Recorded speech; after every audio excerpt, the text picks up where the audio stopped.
नमस्कार, ग्लोबल न्यूजमा स्वागत छ। म पूजा गिरी। नमस्कार, म वसुधा केसी। सुरुमा हेडलाइन्स।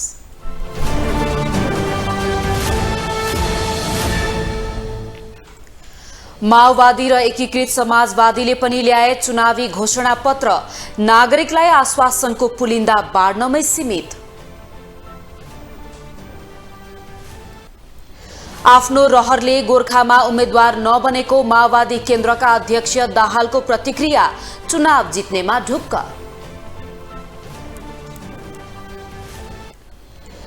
धेरै उजुरी उम्मेद्वारलाई फसाउने नियत साथ आएको निर्वाचन आयोगको भनाई।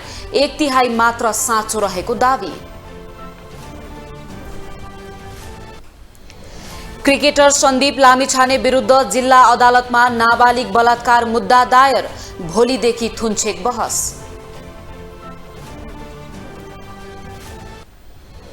र प्रधानमन्त्री कप 1 दिवसीय पुरुष क्रिकेटमा पुलिसको दोस्रो जित। गण्डकी प्रदेशले सुदूरपश्चिमलाई हरायो।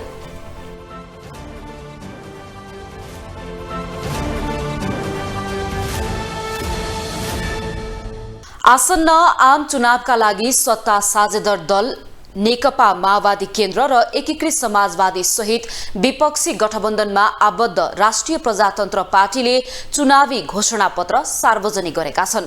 चुनाव आउन 3 साता भन्दा कम समय मात्र बाँकी रहँदा माओवादी र एकीकृत समाजवादी सहितका दलले चुनावी घोषणापत्र सार्वजनिक गरेका हुन्। माओवादी केन्द्रले प्रत्यक्ष निर्वाचित कार्यकारी राष्ट्रपतिको एजेन्डा अघि सार्दा राप्रपाले भने राजा सहितको प्रजातन्त्रको वकालत गरेको छ। चुनावको मुखमा जनता समक्ष सपना बाँड्न माहिर नेपालका राजनीतिक दलहरूले आसन्न आम चुनावका लागि मतदाता रिझाउने महत्वाकांक्षी घोषणापत्रहरू सार्वजनिक गर्न थालेका छन्। मङ्सिर 4 गते हुने प्रदेश सभा र प्रतिनिधि सभाका लागि घोषणापत्र ल्याउँदै नेकपा माओवादी केन्द्रले शासकीय स्वरूप, निर्वाचन प्रणाली र संघीय संरचना लगायतमा परिवर्तन गर्न संविधान संशोधनलाई जोड दिएको छ। प्रत्यक्ष निर्वाचित राष्ट्रपति, जननिर्वाचित प्रदेश प्रमुख र पूर्ण समानुपातिक निर्वाचन प्रणालीमा जानुपर्ने धारणा राख्दै माओवादीले राज्य पुनर्संरचना आयोग गठन गरी स्वायत्त, संरक्षित र विशेष क्षेत्र घोषणा गर्ने संकल्प गरेको छ। शिक्षा, स्वास्थ्य, यातायात र भौतिक पूर्वाधारमा मतदाता रिझाउने कार्यक्रमलाई प्राथमिकता दिएको माओवादीले आर्थिक विकास, समृद्धि र गरिब लक्षित कार्यक्रम घोषणापत्रमा समेटेको छ। घोषणापत्र सार्वजनिक गर्दै माओवादी अध्यक्ष पुष्पकमल दाहालले माओवादी केन्द्रको नेतृत्वमा मात्र राजनीतिक परिवर्तनलाई माध्यम बनाएर जनताको जीवन फेर्न र नयाँ नेपाल बनाउन सम्भव भएको बताएका छन्। हामीले शासकीय स्वरूपको बारेमा पनि त्यति बेलै राखेका थियौँ। नेपालको अरू यो सङ्घीय लोकतान्त्रिक गणतन्त्रको मूल मर्म र भावनासँग मेल खाने भनेको प्रत्यक्ष निर्वाचित कार्यकारी राष्ट्रपति हो भनेर हामीले संविधान सभाभित्र पनि छलफल गरेका थियौँ र अन्तिम समयसम्म पनि त्यसका निम्ति प्रयास पनि भएको थियो। तर तत्काल त्यो निष्कर्षमा पुग्न सक्ने स्थिति नबनेपछि हामीले यसलाई भविष्यमा संविधान संशोधनको माध्यमबाट अगाडि बढाउने उद्देश्यका साथ रिजर्भेसन राखेका थियौँ। त्यसै गरी निर्वाचन प्रणाली पनि सङ्घीय लोकतान्त्रिक गणतन्त्र, समावेशी लोकतन्त्र भनौँ, यसको मर्म र भावनासँग मेल खाएको छैन। त्यसकारण यो निर्वाचन प्रणाली यथार्थमा आम जनताको निम्ति पहुँच हुने खालको निर्वाचन प्रणाली होइन। यता नेकपा एकीकृत समाजवादीले भने वर्तमान निर्वाचन प्रणाली अत्यन्त खर्चिलो भएको भन्दै सुधारका लागि पहल गर्ने विषयलाई घोषणापत्रको प्राथमिकतामा राखेको छ। यस्तै केपी शर्मा ओली नेतृत्वको सरकारबाट जनअपेक्षामा कुठाराघात भएपछि आफूहरूले विद्रोह गरेको विषयलाई पनि एकीकृत समाजवादीले घोषणापत्रमा उल्लेख गरेको छ। पूर्वदेखि पश्चिमसम्म मेगा नहर बनाई सिँचाइ, कृषि सडक, खानेपानी तथा जलमार्ग र निश्चित स्थानहरूमा पर्यटकीय स्थलहरूको विकास गर्ने गरी राष्ट्रिय गौरवको आयोजना बनाउन पहल गर्ने महत्वाकांक्षी योजनालाई पनि एकीकृत समाजवादीले घोषणापत्रमा समावेश गरेको छ। राष्ट्रिय हित एवं स्वाभिमानको रक्षा र सीमा सुरक्षा अब आगा बमन हुन्छ हाम्रो सीमा क्षेत्रमा, खास गरिकन जुन मुलुकसँगको हाम्रो सिमाना खुला छ त्यहाँको आवागमनमा असाध्यै ठुलो समस्याहरू छन्, त्यहाँ व्यवधानहरू छन्, तिनीहरूलाई व्यवस्थित गर्नुपर्दछ भनेर पनि हामीले हाम्रा कार्यक्रमिक दृष्टिकोणहरू प्रस्तुत गरेका छौँ। यता राष्ट्रिय प्रजातन्त्र पार्टी राप्रपाले अभिभावकीय संस्थाका रूपमा राज संस्था र जनताबाट प्रत्यक्ष निर्वाचित कार्यकारी प्रधानमन्त्री हुनुपर्ने घोषणापत्रमा उल्लेख गरेको छ। पूर्ण समानुपातिक संसद हुनुपर्ने प्रस्ताव सहित राप्रपाले प्रदेशलाई खारेज गरेर केन्द्र र बलियो स्थानीय तह भएको 2 तहको शासकीय स्वरूप हुनुपर्ने विषयलाई घोषणापत्रमा प्राथमिकतामा राखेको छ। आगामी दिनमा राप्रपाको प्राथमिकता राप्रपाको मुद्दाहरू स्थापना गर्न केन्द्रित हुनेछ। आगामी संसदमा जनताको चाहना र अभिमतलाई आफ्नो मूल आधार मानेर आफ्नो भूमिका निर्धारण गर्नेछ। बडा महाराज धिराज पृथ्वीनारायण शाह आदर्श व्यक्तित्व। पृथ्वी जयन्तीलाई राष्ट्रिय एकता दिवस र राष्ट्रिय पर्वको रूपमा मनाइने व्यवस्था मिलाइनेछ। पृथ्वी जयन्तीमा सार्वजनिक बिदा दिइनेछ। सत्ता गठबन्धनको नेतृत्व गरिरहेको दल नेपाली काङ्ग्रेसले भने यसअघि नै घोषणापत्र सार्वजनिक गरिसकेको छ। विपक्षी गठबन्धनको नेतृत्व गरिरहेको दल नेकपा एमाले भने मङ्गलबार घोषणापत्र सार्वजनिक गर्ने तयारी गरेको छ। ग्लोबल टेलिभिजनका लागि क्यामेरामा नरेश मोक्तानका साथमा कैलाश कठायत, काठमाडौँ। नेकपा माओवादी केन्द्र, नेकपा एकीकृत समाजवादी र राप्रपा पार्टीले प्रतिनिधि सभा तथा प्रदेश सभा निर्वाचन 2079 को घोषणा पत्रमा आत्मनिर्भर अर्थतन्त्रको एजेन्डा सार्वजनिक गरेका छन्। 3 राजनीतिक पार्टीले चुनावी घोषणा पत्र सार्वजनिक गर्दै आत्मनिर्भर अर्थतन्त्रमा जोड दिने प्रतिबद्धता जाहेर गरेका हुन्। नेकपा माओवादी केन्द्र, नेकपा एकीकृत समाजवादी र राष्ट्रिय प्रजातन्त्र पार्टीले आगामी मक्सिर 4 गते हुने प्रतिनिधि र प्रदेशसभा निर्वाचनका लागि सोमबार घोषणापत्र सार्वजनिक गरेका छन्। तीनवटै पार्टीले सार्वजनिक गरेको घोषणापत्रमा आर्थिक एजेन्डामा कृषि, रोजगारी र संरचनागत सुधार गरी अर्थतन्त्र बलियो बनाउने उल्लेख छ। नेकपा माओवादी केन्द्रको घोषणापत्रमा वित्तीय संघीयता पूर्ण रूपमा कार्यान्वयन गरी सातै प्रदेशमा आत्मनिर्भर अर्थतन्त्रको आर्थिक इकाइको रूपमा विकास गर्ने कुरालाई प्राथमिकता दिइएको छ। घोषणापत्र पढ्दै अध्यक्ष पुष्पकमल दाहालले अबको मुख्य काम भनेको आर्थिक क्रान्ति भएको भन्दै नेपालको आर्थिक समृद्धि र विकासका निम्ति केन्द्रित हुने बताएका छन्। मुलुकको व्यापार घाटा कम गर्न राष्ट्रिय व्यापार प्रतिष्ठान, रोजगार निर्माणका लागि राष्ट्रिय रोजगार प्राधिकरण, राष्ट्रिय गौरवका आयोजनाको पुँजीगत खर्च वृद्धि गर्न राष्ट्रिय विकास आयोजना प्राधिकरण गठन गर्ने दाहालको भनाइ छ। साथै वैदेशिक सैन्य गठबन्धन नगर्ने, 2 अङ्कको आर्थिक वृद्धि गर्ने, कृषि र किसानलाई केन्द्रबिन्दुमा राख्ने, कृषि योग्य जमिन बाँझो राख्ने प्रणालीको अन्त्य गर्ने, सामूहिक कृषि प्रणाली मार्फत कृषि उत्पादन वृद्धि गर्ने कुरा पनि माओवादी केन्द्रले आफ्नो घोषणापत्रमा उल्लेख गरेको छ। आर्थिक क्रान्ति, आर्थिक समृद्धिको निम्ति सम्पूर्ण तागत लगाएर निरन्तरतामा क्रम भङ्ग गरेर जानुपर्छ भन्ने मान्यता हामीले अगाडि सारेका छौँ। व्यापार घाटा नियन्त्रणका लागि राष्ट्रिय व्यापार प्रतिष्ठान गठन गर्ने, रोजगार वृद्धिका लागि राष्ट्रिय रोजगार प्राधिकरण गठन गर्ने, राष्ट्रिय महत्त्वका आयोजनाको द्रुत कार्यान्वयन र पुँजीगत खर्च वृद्धिका लागि राष्ट्रिय विकास आयोजना कार्यान्वयन प्राधिकरण गठन गर्ने, यस्ता संरचनागत सुधारद्वारा आर्थिक विकासलाई गति दिने परिकल्पना हामीले गरेका छौँ। त्यस्तै सत्तारूढ दल नेकपा एकीकृत समाजवादीले चुनावी घोषणापत्र सार्वजनिक गर्दै 12 महिना अथवा वर्षैभर नै कर तिर्ने करदातालाई 1 महिनाको कर बराबरको रकम फिर्ता गर्ने घोषणा गरेको छ। नेकपा यसले घोषणापत्र मार्फत वर्षभर कर तिर्ने करदातालाई 1 महिनाको कर बराबरको रकम फिर्ता गर्ने लगायतका प्रोत्साहन कार्यक्रम सञ्चालन गर्ने प्रतिबद्धता जनाएको हो। त्यस्तै नेपाली ध्वजवाहक पानी जहाज सञ्चालनमा ल्याउन पहल गर्ने नेकपा यसका महासचिव डाक्टर बेदुराम भुसालले जानकारी दिए। कृषिको आधुनिकीकरण, व्यवसायीकरण र बजार व्यवस्थापन गर्नुपर्छ। कृषि उत्पादनलाई वृद्धि गरेर नै हामीले हाम्रो अर्थतन्त्रलाई सबल बनाउन सक्छौँ।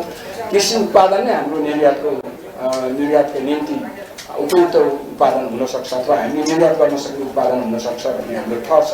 त्यसका निम्ति हामीले कृषि क्षेत्रलाई आधुनिकीकरण गर्न जरुरी छ, वैज्ञानिकीकरण गर्न जरुरी छ, व्यवसायीकरण गर्न पनि जरुरी छ र अझ खास गरिकन बजारको व्यवस्थापन गर्न जरुरी छ। त्यो काममा हामी चाहिँ लाग्नेछौँ भन्ने। यता राष्ट्रिय प्रजातन्त्र पार्टीले आगामी 5 वर्षमा रोजगारी र आय आर्जनका अवसरहरूमा वृद्धि गरी उपभोग तथा बचत गर्ने र क्षमता वृद्धि गर्ने घोषणा गरेको छ। पार्टीका अध्यक्ष राजेन्द्र लिङदेनले आगामी 5 वर्षभित्र आर्थिक वृद्धि दर 8% पुर्याउने भन्दै स्वदेशी कच्चा पदार्थमा आधारित उद्योगहरूलाई राज्यबाट सुविधा र संरक्षण प्रदान गर्ने, स्वदेशी उत्पादनमा कर घटाइने र सुविधा बढाइने, कच्चा पदार्थ आयात नगरी नहुने अवस्थामा मात्रै आयात भन्सार दर र अन्तशुल्क कम गरी स्वदेशी उद्योगको उत्पादनमा क्षमता बढाइने बताएका छन्। प्रत्यक्ष वैदेशिक लगानीकर्तालाई लगानी मैत्री वातावरणमा विश्वस्त तुल्याउन लगानी मैत्री कानूनहरूको निर्माण गर्ने, सार्वजनिक खर्च प्रणालीलाई सूचना प्रविधिमा आधारित बनाई थप मितव्ययी र पारदर्शी बनाउने योजना राप्रपाले ल्याएको उनको भनाइ छ। समष्टिगत अर्थतन्त्र, समतामूलक समृद्धि, सूचना प्रविधिमा आधारित बनाई थप मितव्ययी र पारदर्शी सार्वजनिक खर्च प्रणाली, करको संरचना र दरमा सुधार गरी थप सरल वैज्ञानिक र समन्वयित कर प्रणाली, स्वदेशी कच्चा पदार्थमा आधारित उद्योगहरूलाई राज्यबाट सुविधा र संरक्षण प्रदान गरिने, उत्पादनमूलक, रोजगारीमूलक, उच्च प्रतिफलयुक्त क्षेत्रलाई विकास गर्न सरल ब्याज दरमा सार्वजनिक ऋण प्रवाह गरिने। आगामी मक्सिर 4 गते हुने प्रतिनिधि सभा र प्रदेश सभा निर्वाचनलाई केन्द्रित गरी राजनीतिक दलहरूले आफ्नो 5 वर्षे घोषणापत्र सार्वजनिक गर्ने क्रम जारी छ। नेपाली कांग्रेसले गत शनिबार आफ्नो घोषणापत्र सार्वजनिक गरिसकेको छ भने नेकपा एमाले मंगलबार जारी गर्ने तयारी गरेको छ। ग्लोबल टेलिभिजन एचडीका लागि सुदर्शन आचार्यको रिपोर्ट। अब पालो ग्लोबल भोइसको।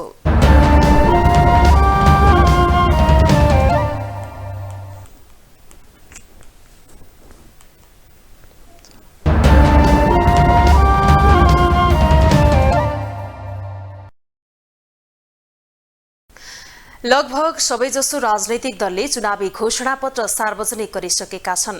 सबैजसो दलले आकर्षण नारा अघि सारेका छन्। अघिल्लो निर्वाचन अघि गरेका बाचा पूरा नगरेका दलहरूले नयाँ नयाँ प्रतिबद्धता जनाएका छन्। यसै सन्दर्भमा ग्लोबल भोइसमा आज हामीले सोधेका छौं, दलहरूले घोषणापत्रमा जनाएका प्रतिबद्धता पूरा गर्नेमा कतिको विश्वस्त हुनुहुन्छ? अलिकति जनताले भनेको चाहेको अनुसारको चाहिँ कुनै पनि राजनीतिक दलले कुनै पनि कुरा पुर्याउन सकेको छैन। त्यसो हुनाले अब मङ्सिर 4 गते हुन गइरहेको आम निर्वाचनमा चाहिँ सक्छ र योग्य उसमा देशमा चाहिने जस्ता खाले अलिकति नेताहरू भएर चाहिँ देश केही अलिकति हुन्थ्यो कि। घोषणापत्र हेर्दा नेपाल त सिङ्गापुर अमेरिका बनिसक्नु पर्ने हो। घोषणापत्र अनुसार कुनै पनि हुँदैन। त्यसमध्ये तपाईँको जुन जुन घोषणापत्रमा आएको छ त्यसमध्ये कुनै पनि पार्टीको, चाहे अहिले स्वतन्त्र आउनुहोस्, चाहे यो नेपाली काङ्ग्रेस, नेकपा एमाले जुनसुकै आयो भने घोषणापत्रको 10% पनि कुनै पनि हालतमा कार्यान्वयन हुँदैन। तपाईँको टेलिभिजन मार्फत चाहिँ म चाहिँ के चाहिँ गर्छु भने अरू केही गर्नु पर्दैन। नेपालमा भएको उत्पादित जुन सामानहरू, घरेलु सामानहरू, त्यसलाई अलिकति किसिमको सिस्टम वाइज मात्रै गरे पनि नेपाल धेरै धनी हुन्छ।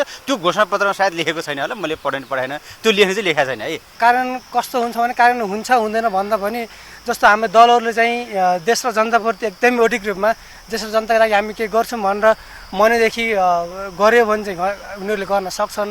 तर तपाईँको यो घोषणापत्रमा मात्रै अब लेखेर मात्रै त हुँदैन नि त। मलाई चाहिँ अहिलेसम्मको भनौँ न, अब म यत्रो 40-50 वर्षको उमेर भएँ, अहिलेसम्मको मेरो अनुभवमा चाहिँ यो घोषणापत्र चाहिँ घोषणापत्रमै सीमित छ के।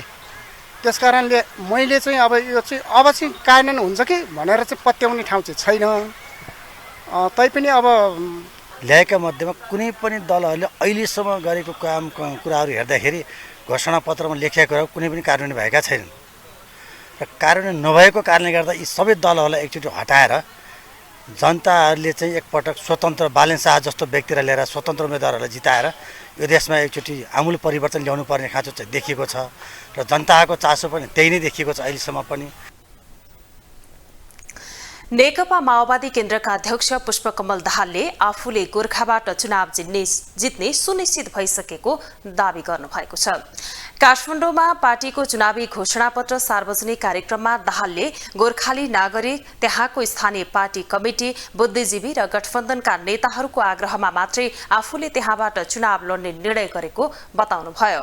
उहाँले जनयुद्ध र जनक्रान्तिको तयारी गोर्खाबाट भएकाले आर्थिक समृद्धिको अभियान पनि यही ठाउँबाट अघि बढाउन सकिन्छ भन्ने लागेको तर्क गर्नुभयो।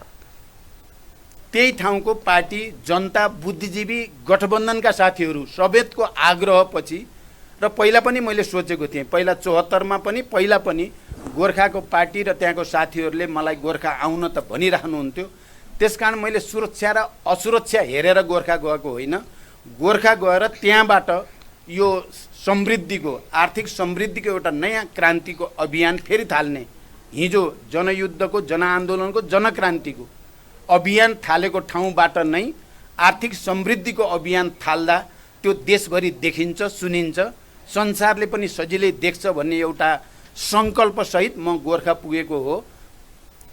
अध्यक्ष दाहालले सत्तारूढ गठबन्धन कायमै रहने पनि बताउनुभयो। संविधानमाथि घात हुने र त्यसलाई उल्ट्याउने षड्यन्त्र भएसम्म यो गठबन्धन टिकिरहने उहाँको भनाइ छ। किन बन्यो भन्ने कुरासँग नै यसको आयु कति भन्ने चाहिँ आधारित छ। जबसम्म यो देशमा झन्डै 70 वर्ष लडेर सशस्त्र र शान्तिपूर्ण आन्दोलनको योगफलको रूपमा प्राप्त भएको संविधानमाथि घात हुने र त्यसलाई उल्ट्याउने षड्यन्त्र रहिराख्छ, गठबन्धनको आवश्यकता पनि रहिराख्छ।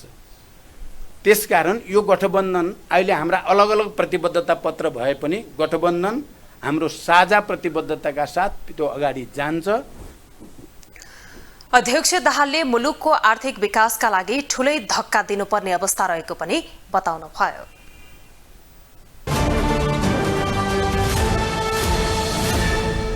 कायम मुकायम प्रधान न्यायाधीश हरिकृष्ण कार्कीले समाजलाई बुझेर न्याय निरूपण गर्ने हो भने कसैलाई पनि अन्याय नहुने बताउनु भएको छ। काठमाडौँमा आज आयोजित कार्यक्रममा कायम मुकायम प्रधान न्यायाधीश कार्कीले समाज बुझेर न्याय निरूपण गर्दा मात्र सर्वसाधारणले न्याय पाउने धारणा राख्नु भएको हो। उहाँले समाज नबुझी गरिएको फैसला अक्षरमा मात्रै सीमित हुने बताउनुभयो। हामीलाई पनि यसले चाहिँ मतलब किन मद्दत गर्छ न्याय सम्पादन गर्ने कुरामा कि हाम्रो सामाजिक परिवेश कस्तो छ त भनेर हेर्नका लागि ती बुहारीहरूको मुद्दा आउँदाखेरि, ती छोरीहरू जो पीडित हुनुभएको छ उहाँहरूको मुद्दा हेर्दाखेरि हामीले कम्तीमा हाम्रो समाज त यस्तो छ है भनेर त्यो समाजलाई बुझेर समाजको ऐना हेरेर हामीले न्याय निरूपण गऱ्यौँ भने मलाई लाग्छ न्याय ठिक ठाउँमा पर्न सक्छ। होइन भने समाज नबुझिकन न्याय गर्दा त्यो कोरा कानुनको अक्षरमा मात्रै सीमित हुन पुग्छ, व्यावहारिक रूपमा न्याय प्रदान नहुन सक्छ, न्याय प्राप्त गर्न नसक्ने अवस्था हुन सक्छ। कार्यक्रममा समाजसेवी अनुराधा कोइरालाले महिलाहरू एक ठाउँमा उभिएर चुनौतीको सामना गर्नुपर्ने बताउनुभयो। यसो गर्न सके मात्र अहिले देखिएका समस्या कम गर्न सकिने उहाँको भनाइ छ। निर्वाचन आयोगमा केही उजुरी उम्मेद्वारलाई फसाउने नियतका साथ आएको पाइएको छ। निर्वाचन आयुक्त रामप्रसाद भण्डारीले कतिपय उजुरी अरूलाई फसाएर फाइदा लिने गरी उद्देश्य सहित आएको बताउनु भएको हो। उहाँले आयोगमा आएका 150 मध्ये 50 वटा जति उजुरी मात्रै कारबाहीका लागि योग्य रहेको स्पष्ट पार्नुभयो। भण्डारीले विगतको निर्वाचनमा भन्दा अहिले आचार संहिता उल्लङ्घनको घटना कम देखिएको दावी गर्नुभएको छ। 150 भन्दा बढी उजुरीहरू छन् आचार संहिता उल्लङ्घन भएको। अब कतिपय उजुरीहरू सत्यतामा आधारित छन्, कतिपय उजुरीहरू अरूलाई फसाएर फाइदा लिने प्रयोजनको लागि झुटा विवरणका उजुरीहरू पनि छन्। त्यसो भएको हुनाले आयोगले ती उजुरीहरू उप पहिला के हो त तपाईको तथ्यगत भनाइ भनेर उहाँलाई आफ्नो स्पष्टीकरण पेश गर्ने मौका दिने हो र त्यो मौकाको साथसाथै हामीले त्यसलाई त्यो स्पष्टीकरणलाई मात्रै आधार मानेर त्यसैलाई मात्रै प्रमाण राखेर हेर्दैनौँ। हामी के हेर्छौँ भने हाम्रो चाहिँ त्यहाँ मुख्य निर्वाचन अधिकृतको संयोजकत्वमा र प्रमुख जिल्ला अधिकारीको सहसंयोजकत्वमा अनुगमन अधिकारीहरू सम्बन्धित निर्वाचन क्षेत्रमा हुनुहुन्छ र सबै निर्वाचन अधिकृतहरू चाहिँ त्यो अनुगमन अधिकारी हो। निर्वाचन आयोगले निर्वाचन आचार संहिताको उल्लङ्घनको घटनाको उजुरीमाथि छानबिन गर्ने क्रम जारी रहेको पनि जनाएको छ। निर्वाचन आयुक्त भण्डारीले निर्वाचन आचार संहिता उल्लङ्घन हुन नदिने गरी अनुगमनको आवश्यक व्यवस्था मिलाइएको पटक पटक दोहोर्याउनुभयो।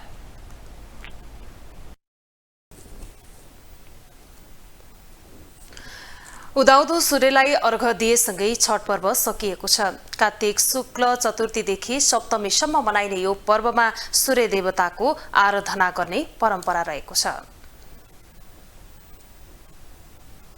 उदाउँदो सूर्यलाई अर्घ दिएसँगै यसपालिको छठ पर्व सकिएको छ। सूर्यको उपासना गरी मनाइने छठ पर्व सोमबार बिहान उदाउँदो सूर्यलाई अर्घ दिएसँगै सकिएको हो। छठ पर्वका अवसरमा मधेसका विभिन्न जिल्लासँगै काठमाडौँ उपत्यका र पहाड़ी क्षेत्रमा समेत भक्तजनहरू नदी, तलाउ र पोखरीका किनारमा रातभर जागराम बसेका थिए। छठको मुख्य दिन आइतबार अस्ताउँदै गरेको सूर्यलाई अर्घ दिएका भक्तजनले सोमबार उदाउँदो सूर्यको पूजा आराधना गरेका हुन्। कार्तिक शुक्ल चतुर्थीदेखि सप्तमीसम्म मनाइने यो पर्वमा सूर्य देवताको आराधना, उपासना र पूजा गरिन्छ। पारिवारिक सुख, शान्ति, कल्याण, रोगबाट मुक्ति तथा विभिन्न मनोकामना पूरा होस् भन्ने उद्देश्यले सूर्यको उपासना गरी यो पर्व मनाइन्छ। छठ महत्त्व भनेको सबैले गर्ने, घर परिवारलाई राम्रो सुख शान्ति वृद्धि होस्, परिवारको श्रीमान श्रीमती छोरा छोरीको सबैको निम्ति रक्षा गर्छन्। कसैको भाकल हुन्छ, पुरा हुन्छ, कोसी गर्छु भन्छ, होइन त्यही गर्ने हो। छठ पर्वको महत्त्व भनेको यो आस्थाको पर्व हो। यसमा आस्था यति जोडेछ छठ माताको कि भाकल गरेको रिजल्ट तुरन्तै आउँछ। अलिकति मिस्टेक हुन्छ भने त्यसको रिजल्ट पनि तुरन्तै आउँछ। आस्थाको पर्व यहाँ 3 दिन लगातार भोकै बस्नुपर्छ, व्रत गरेर बस्नुपर्छ।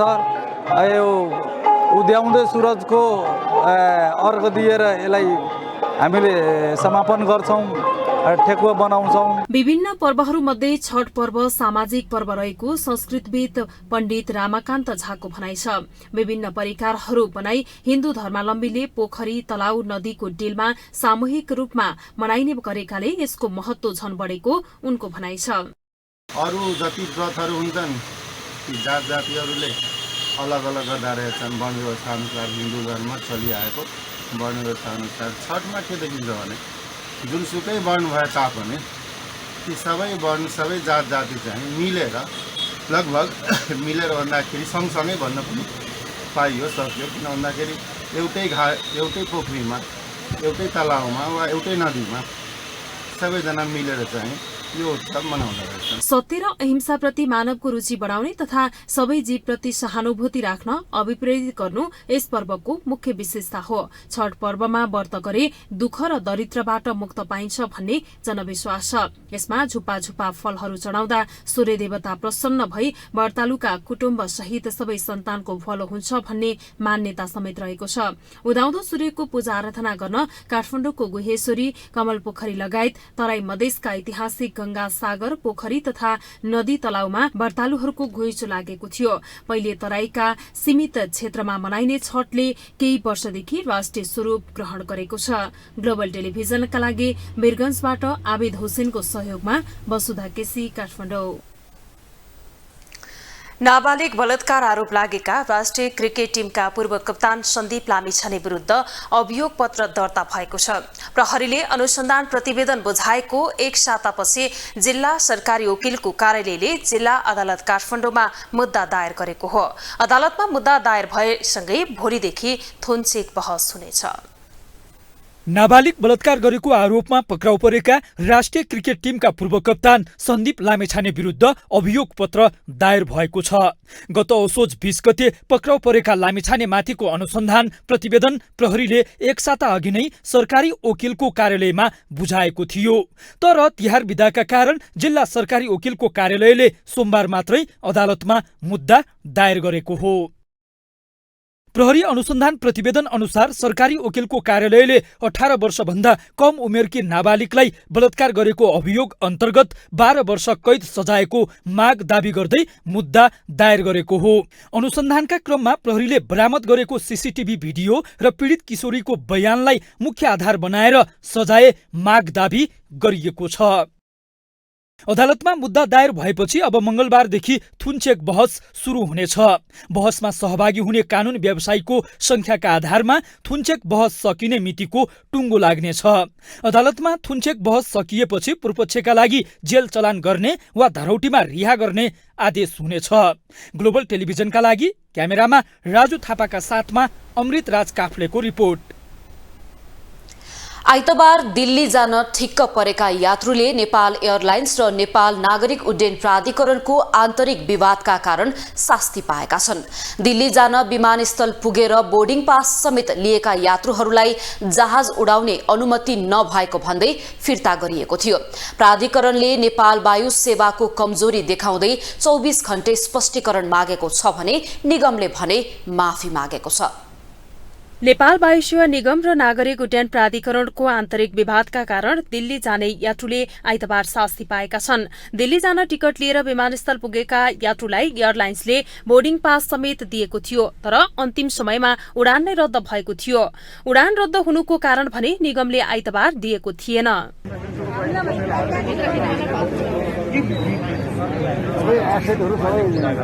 आइतबारको घटनाका पछाडिका कारण भने निगम र नागरिक उड्डयन प्राधिकरण बीचको विवाद रहेको छ। एयरलाइन्सले जहाज उडान ठिक्क पारेको भए पनि प्राधिकरणले विमान उडान अनुमति नदिएका कारण यात्रु मारमा परेका हुन्। यता जहाज उडानले अनुमति बेगर बोर्डिङ पास समेत दिएर यात्रुलाई गन्तव्यमा नपुर्याएका विषयमा भने प्राधिकरणले वायु सेवा निगमलाई 24 घण्टे स्पष्टीकरण सोधेको छ, तर यात्रु बिचल्लीमा परेका विषयमा सरकारवालाहरूले ध्यान नदिएको भन्दै विरोध भने भइरहेको छ।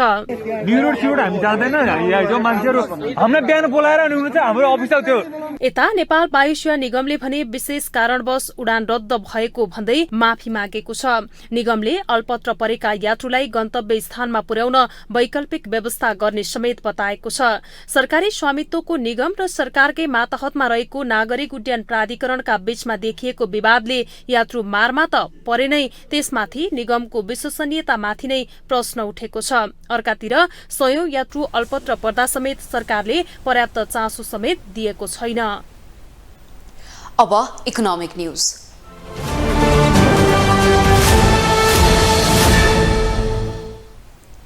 तिहार र छठको बिदाका कारण 11 दिनपछि खुलेको शेयर बजार आज दोहोरो अङ्कले बढेको छ।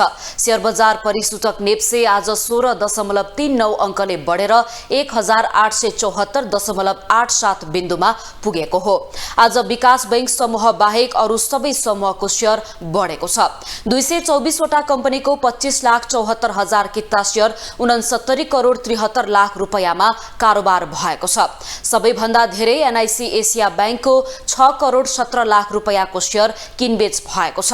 आज सयपत्री हाइड्रोको शेयर 10% र नेपाल एसबीआई बैंकको शेयर 8% भन्दा धेरैले बढेको छ। समग्रमा बजार बढे पनि अपर हेवा खोला जलविद्युत कम्पनीको शेयर 8% भन्दा धेरैले घटेको छ।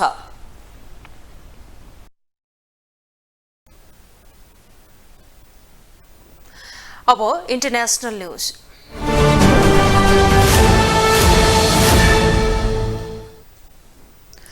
भारतको गुजरातमा दुर्घटना भएको पुल सम्बन्धी निकायको अनुमति बिना नै पुनः सञ्चालनमा ल्याइएको भन्दै अदालतमा मुद्दा परेको छ। पुलको मर्मत सम्मार गर्ने र व्यवस्थापनमा संलग्न निकाय विरुद्ध मुद्दा दायर गरिएको हो। त्यहाँका नगरपालिका प्रमुख अधिकृत सन्दीप सिंहलाई उद्धृत गर्दै समाजमा जनाइए अनुसार उक्त पुललाई फिटनेस सर्टिफिकेट प्रदान गरिएको थिएन। नागरिक समाजका अगुवाले अधिकारीको अनुमति बिना पुल पुनः खोलिएको दावी गरेका हुन्। टाइम्स अफ इन्डियाका अनुसार यो घटनालाई लिएर यस घटना पश्चात भारतीय दण्ड संहिता अन्तर्गत आपराधिक मुद्दा दर्ता गरिएको छ। मर्मत सम्भार भए नभएको जानकारी नगराई उक्त पुल सञ्चालनमा ल्याइएको पनि बताइएको छ। हाल घटनाबारे छानबिन समिति गठन गरिएको छ भने घटनाको थप विवरण उक्त समितिले बुझाउनेछ। मोरबीमा पुल भत्किँदा बालबालिका सहित करिब 150 जनाको मृत्यु भएको छ। 200 भन्दा बढी घाइते भएका छन्। मृतकको संख्या अझै बढ्ने अनुमान रहेको छ। पुल जीर्ण बनेकाले मर्मत पश्चात 5 दिन अघि मात्र सञ्चालनमा ल्याइएको थियो। अब स्पोर्ट्स न्यूज।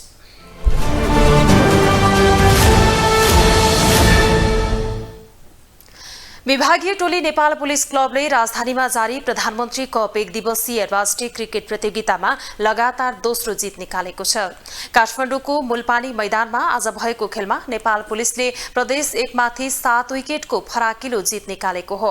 अर्को खेलमा गण्डकी प्रदेशले सुदूरपश्चिम प्रदेशमाथि कीर्तिपुर स्थित त्रिभुवन विश्वविद्यालयको मैदानमा 69 रनको जित हात पार्यो। प्रदेश 1 माथि शानदार जित निकालेको विभागीय टोली पुलिसले जारी प्रतियोगितामा लगातार दोस्रो जित निकालेको हो। यसअघि हिजो भएको खेलमा पुलिसले बागमती प्रदेशलाई हराउँदै प्रतियोगितामा सुखद सुरुवात गरेको थियो। जारी प्रतियोगितामा सुखद सुरुवात गर्ने क्रममा गण्डकीले सुदूरपश्चिमलाई 139 रनमा समेट्यो। गण्डकी प्रदेशले दिएको 209 रनको लक्ष्य पछ्याएको सुदूरपश्चिम 32.4 ओभरमा समेटिएको थियो। प्रतियोगिता अन्तर्गत सोमबार नै भएको अर्को खेलमा पुलिसले प्रदेश 1 ले दिएको 103 रनको लक्ष्य 14 ओभर 3 विकेट गुमाएर पूरा गर्यो। पुलिसको जितमा कुशल भुर्तेलले 42 रनको योगदान दिए। शंकर राणाले 29 रन जोडे। राशिद खानले अभिजित 16 तथा दीपेन्द्र सिंहले अभिजित 14 रन बनाए। सुनील धमला 0 रनमा आउट भए। प्रदेश 1 का फिरदौस अन्सारी र सिद्धान्त लोहनीले 1-1 विकेट लिए। पुलिसले 2 खेलमा 4 अङ्क जोडेको छ। पुलिस समूह B को शीर्ष स्थानमा रहेको छ। प्रदेश 1 ले भने हारबाट प्रतियोगिताको सुरुवात गरेको छ।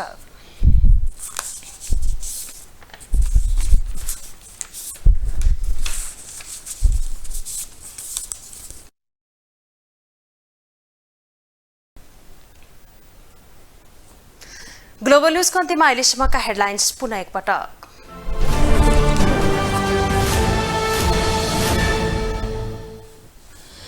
माओवादी र एकीकृत समाजवादीले पनि ल्याए चुनावी घोषणापत्र। नागरिकलाई आश्वासनको पुलिन्दा बाँड्नेमा सीमित।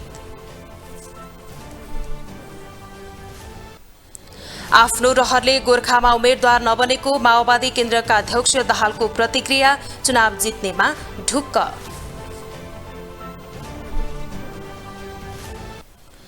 धेरै उजुरी उम्मेद्वारलाई फसाउने नियतका साथ आएको निर्वाचन आयोगको भनाई। 1/3 मात्र साँचो रहेको दाबी। क्रिकेटर सन्दीप लामिछाने विरुद्ध जिल्ला अदालतमा नाबालिग बलात्कार मुद्दा दायर। भोलिदेखि थुनछेक बहस। र प्रधानमन्त्री कप 1 दिवसीय पुरुष क्रिकेटमा पुलिसको दोस्रो जित। गण्डकी प्रदेशले सुदूरपश्चिमलाई हरायो।